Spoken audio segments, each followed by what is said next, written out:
Hello and welcome back to the channel. This is Abhinav. So in this video, we're going to talk about the problem A of code forces round 759, which is life of a flower.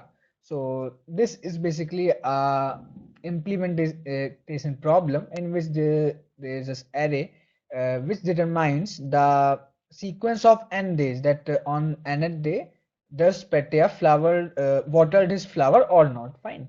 So if she doesn't water his flower for two consecutive days, then the flower will die.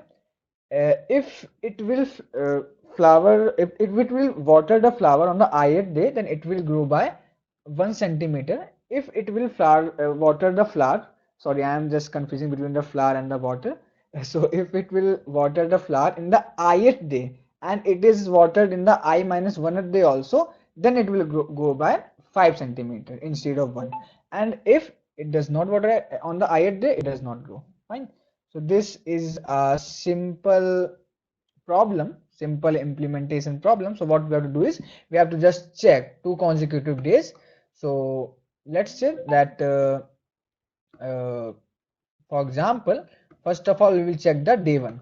So if on day one there is a one, uh, yeah. So if on day one there is a one, then it will increase by one. If on day one it is zero, it will not increase. Fine. Okay. So now I will check. If there are two consecutive zeros, then the flower will die. And whatever is the value of the height, it will remain same, and we have to output the value of height.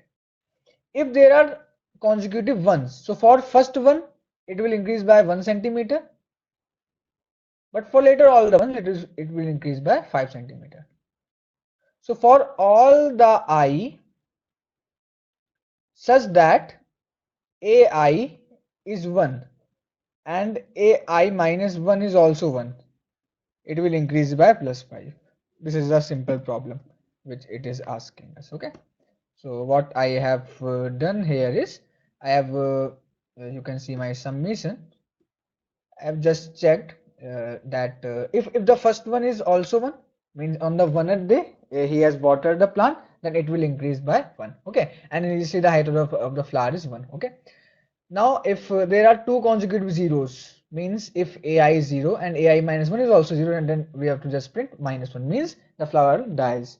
And if the ai is 1 and the and ai minus 1 is also 1, then it will increase by 5, otherwise it will increase by 1, and we have to just output the answer. So it is a easy question. I hope you understand. If you have any doubt, you can comment it down or you can join our telegram. Thank you for watching the video. Please subscribe to the channel. Thank you.